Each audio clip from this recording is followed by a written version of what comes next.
Dark souls, the kindled flame. In this world is the life of man bound by the fading light or the encroaching dark. Is it like the heavy hand of fate, a shackle dragging him down, or some higher will hovering above?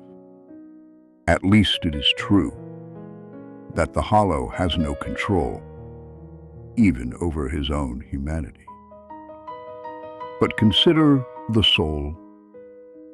Is it truly our transcendental form, or merely a passenger along for the ride?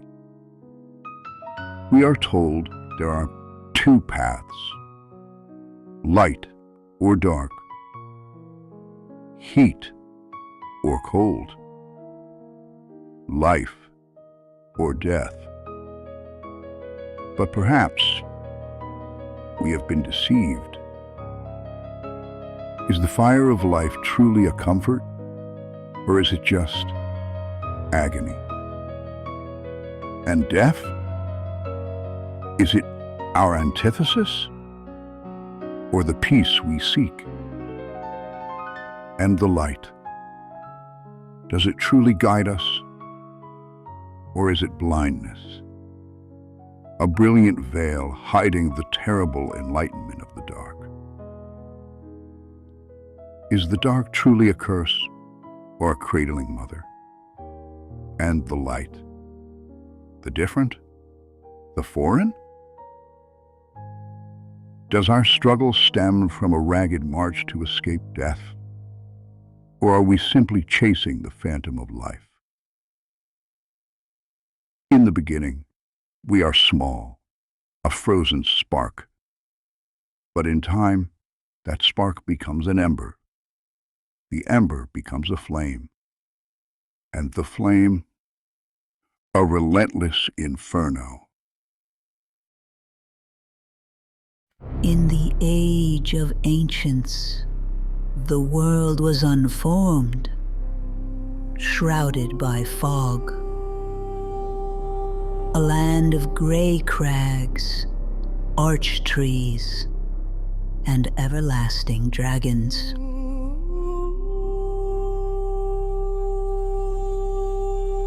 But then there was fire, and with fire came disparity. Heat and cold, life and death, and of course, light and dark.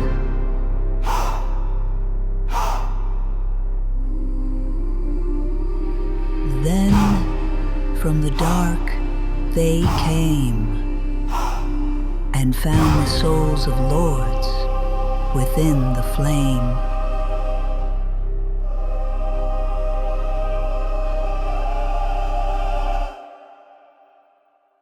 Nito, the first of the dead.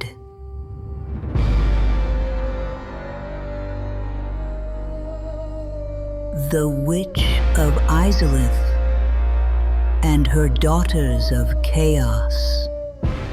Gwyn, the Lord of Sunlight, and his faithful knights. And the furtive pygmy, so easily forgotten.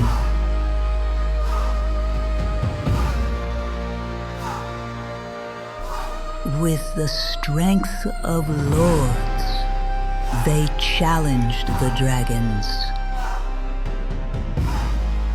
Gwyn's mighty bolts peeled apart their stone scales.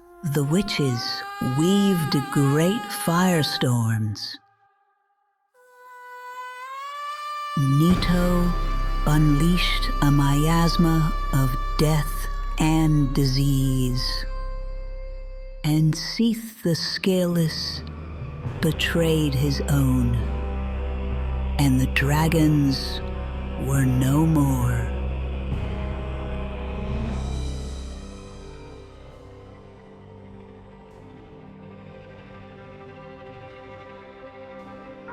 Thus began the Age of Fire.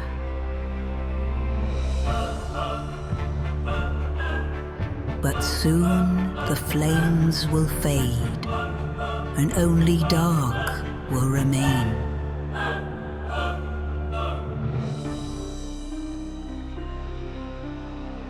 Even now, there are only embers, and man sees not light, but only endless nights.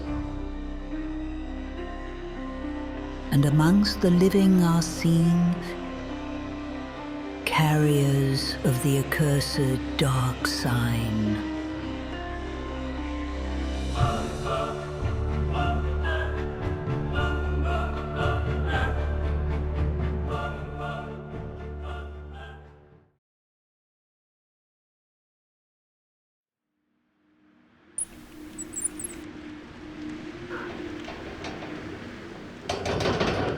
Yes, indeed. The dark sign brands the undead. And in this land, the undead are corralled and led to the north, where they are locked away to await the end of the world. Chapter 1. The Branded. Aiolos pressed his face against the rusted iron bars, his calloused fingers gripping the metal until his knuckles went white. The cold bit into his skin like the teeth of some invisible beast. I can't, He whispered into the darkness beyond his cell, his voice barely more than a rasp. His words echoed down the corridor like a prayer offered to deaf gods. Nothing answered but silence, that terrible, suffocating silence that pressed against the mind until reason began to crack. He shook the bars with desperate fury, metal clanging against stone in a rhythm that matched his hammering heart. I can't, Still nothing. The hallway swallowed his cry and gave nothing back. His strength left him then, flowing out like blood from an open wound. He released the bars and turned away, his shoulders sagging under the weight of solitude. In the corner of his cell, cockroaches the size of a grown man's thumb scuttled through cracks in the ancient masonry. Their carapaces gleamed like black armor in the dim light filtering through gaps in the stone. Oh, forgive the intrusion, friends. Aiolos murmured to them, his voice touched with the kind of madness that comes when a man speaks to insects for want of human company. He moved to the opposite corner and lowered himself onto the cobblestones. The cold seeped through his ragged clothes and into his bones. At 19 years of age, barely a heartbeat in a world where beings could live for millennia, was this to be his end? To rot in this tomb while his mind slowly dissolved into the same hollow madness that had claimed so many others. Above him, shafts of pale light leaked through iron grates in the ceiling, carrying with them the scent of rain and freedom. Such cruel mockery to see the sky but never touch it, to know the world continued beyond these walls while he withered in darkness. He bowed his head and whispered a prayer. O flame, mother of our will, I beg you, once again find purchase within me, and give me the strength to overcome this trial. With little strength left within him, he laid his head against his forearm and let his eyes drift closed, seeking escape in dreams that might still remember warmth and light. High above the asylum, where mountain winds screamed through jagged peaks like the voices of the damned, Oscar of Astora climbed hand over hand up a rope that seemed to stretch into infinity. His armor, polished steel plates over chainmail that had seen many battles, clinked softly with each movement. The wind tore at him with invisible claws, threatening to rip him from his precarious hold and dash him against the rocks below. I will not fail. He growled through gritted teeth, his breath forming white clouds in the frigid air. By the oath I swore, I shall see this through. The rope creaked ominously under his weight. Below him yawned a chasm so deep that its bottom was lost in shadow. Around this terrible gulf rose mountains like the broken teeth of some primordial beast, their peaks shrouded in perpetual mist. A sound from above froze his blood. A crash that echoed off the stone walls like thunder. Then came a scream, raw and desperate, the sound of a soul in absolute terror. Oscar looked up just in time to see a body plummeting past him. A hollow, its flesh grey and mottled, its eyes rolled back to show only yellowed whites. The thing struck the cliff face with a wet sound before disappearing into the darkness below. Then the real nightmare began. From somewhere above came a roar that seemed to emanate from the bowels of hell itself. A sound so primal and terrible that his body subconsciously remembered the fear of when humans were prey. The very stones seemed to shudder at that sound. What demon spawn could make such... Oscar's words died in his throat as he made the mistake of glancing down. The abyss stared back at him, vast and hungry, and for a moment he felt his grip weakening as vertigo washed over him in nauseating waves. He closed his eyes and steadied himself. I am Oscar of Astora. I serve the way of white and fear nothing that walks this cursed earth. But even as he spoke the words, he felt the lie in them. In a world where gods had abandoned their thrones and demons walked freely among men, what man could truly claim to know no fear? He resumed his climb with renewed urgency. The moss-covered stones of the asylum loomed above him like the walls of a massive tomb. When he finally hauled himself over the edge and onto the rooftop, his muscles screamed in protest. Every movement sent spikes of pain through his body, but he forced himself to remain alert. In a place like this, a moment's inattention meant death. Drawing his sword, a blade forged in the holy fires of Astora, Oscar crept forward. The weapon felt reassuring in his grip, its weight familiar after years of training. But even blessed steel seemed small and fragile against the malevolent atmosphere that hung over this place like a shroud. The rooftop was a maze of crumbling stone pillars and collapsed masonry, each shadow potentially concealing danger. Oscar moved from cover to cover with the practiced ease of a veteran knight, his senses straining to detect any sign of threat. Rain had begun to fall, cold drops that struck his armor like tears shed by heaven itself. At the far end of the roof, he discovered what he sought, a rusted grate set into the floor, its iron bars green with corrosion. Through the gaps, he could see into one of the cells below. There, huddled in the corner like a broken animal, was a figure that might once have been human. If I can deliver the key to him, Oscar muttered, kneeling beside the grate. Perhaps he can fulfill the prophecy.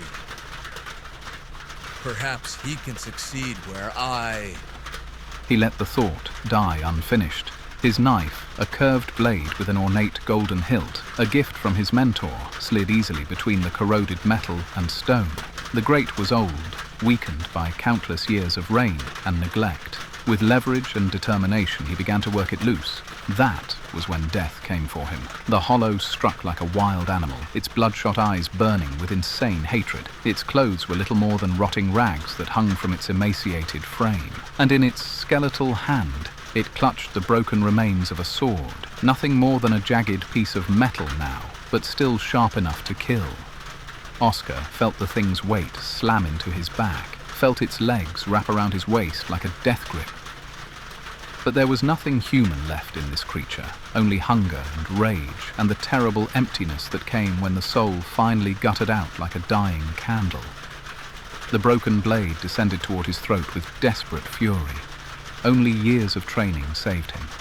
Oscar caught the hollow's wrist, feeling the unnatural strength in that withered limb. With a savage twist, he broke the thing's grip and hurled it across the rooftop.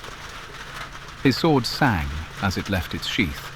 The hollow scrambled to its feet with inhuman agility, but Oscar was already upon it. His blade took the creature's head in a single, clean stroke, sending it spinning into the darkness. Never approach a knight from behind. He panted, his breath coming in sharp gasps. He sheathed his weapon and returned to his work, but now his hands shook slightly. The encounter had reminded him of a truth he preferred to forget, that he too carried the dark sign. He too would one day become like that pitiful creature, assuming he lived long enough for the curse to run its course. The grate finally gave way with a screech of protesting metal. Oscar peered down into the cell and saw that his target still huddled in the corner, apparently unaware of the commotion above. Good. If he could drop the key down along with a hollow corpse, it might seem like providence rather than intervention. He dragged the A-corpse back to the opening. From his belt pouch, he retrieved the cell key. He tied it to the corpse's wrist with a leather cord, checking the knot twice to ensure it would hold. Forgive me for using you thus, he whispered to the dead hollow. In life, it had been someone's child, perhaps, someone's hope for the future. Now it was nothing but a tool in a desperate gambit to save a world that might already be beyond salvation. Oscar hefted the body with both hands and positioned himself carefully above the opening. With a prayer to whatever gods might still be listening, he released his burden. The corpse fell 3 stories and struck the cell floor with a sound like breaking bones. The figure in the corner stirred, then looked up toward the source of this unexpected gift. Oscar caught a glimpse of eyes that still held sanity, tired and desperate, but not yet consumed by the hollow madness. Let him be the one.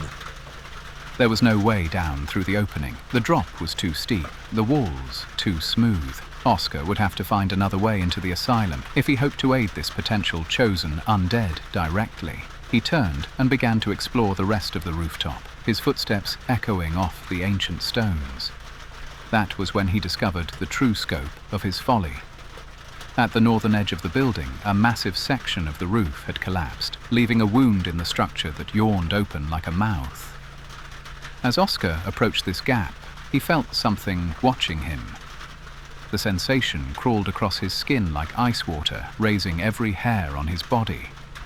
He peered over the edge and looked directly into the eyes of Nightmare itself. The asylum demon crouched in the ruined hall below, its massive form filling the space like some obscene growth. Its skin was the color of dried blood, stretched tight over muscles that could crush stone. Bone spikes jutted from its flesh at grotesque angles, and in its grip was a hammer forged from the root of an arch tree, petrified and ancient, with enough force it could be used to pound this building to dust. The thing's eyes were pools of molten gold, burning with an intelligence far more terrible than mere animal fury. This was no mindless beast. It was corruption given form, malice made manifest. And it had been waiting for him. With a sound like rending metal, the demon launched itself upward on wings that should never have been able to support its bulk. Each wing beat sent gales of putrid air washing over Oscar, carrying with it the stench of death and decay. By Gwyn's light! Oscar gasped, raising his shield just as the monstrosity reached the rooftop. The demon's head alone was as tall as a grown man, its maw filled with teeth like broken swords. When it roared, to Oscar, the sound seemed to tear at the very fabric of reality. Oscar felt something warm and wet running down his face and realized his ears were bleeding. I am Oscar of Astora, he shouted, his voice barely audible over the demon's continued bellowing. Servant of All-Father Lloyd and champion of the Way of White. By the oaths I've sworn and the light I carry, I will send you back to whatever pit spawned you. The words were brave, but even as he spoke them, Oscar knew he was going to die. The demon's first swing came like a falling mountain.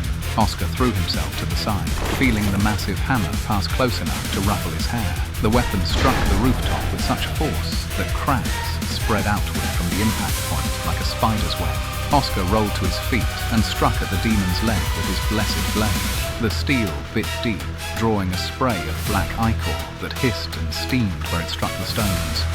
But the wound that would have felled any mortal creature barely seemed to inconvenience this nightmare. Again, the hammer fell, and again, Oscar barely managed to avoid being crushed. His armor, pride of Astora's finest smiths, felt like paper against such overwhelming force. Each near miss sent shockwaves through the air that threatened to knock him from his feet. He fought with the skill of a lifetime's training, striking when he could, dodging when he must. But it was like trying to fell a mountain with a dagger. For every shallow cut he managed to inflict, the demon seemed to grow stronger, more enraged. The end came without warning. Oscar had rolled between the demon's legs, hoping to strike at its unprotected back. But the creature was not the mindless brute he had taken it for. As he raised his sword for what he prayed would be a killing blow, the demon's massive hand closed around him like a trap. He felt his ribs crack as that terrible grip tightened. His sword fell from nerveless fingers as agony exploded through his body. The demon lifted him high above the rooftop, and for a moment they were face to face, knight and monster, light and shadow, hope and despair. The demon's eyes held a terrible intelligence, and in that gaze, Oscar saw the truth. This creature had once been human.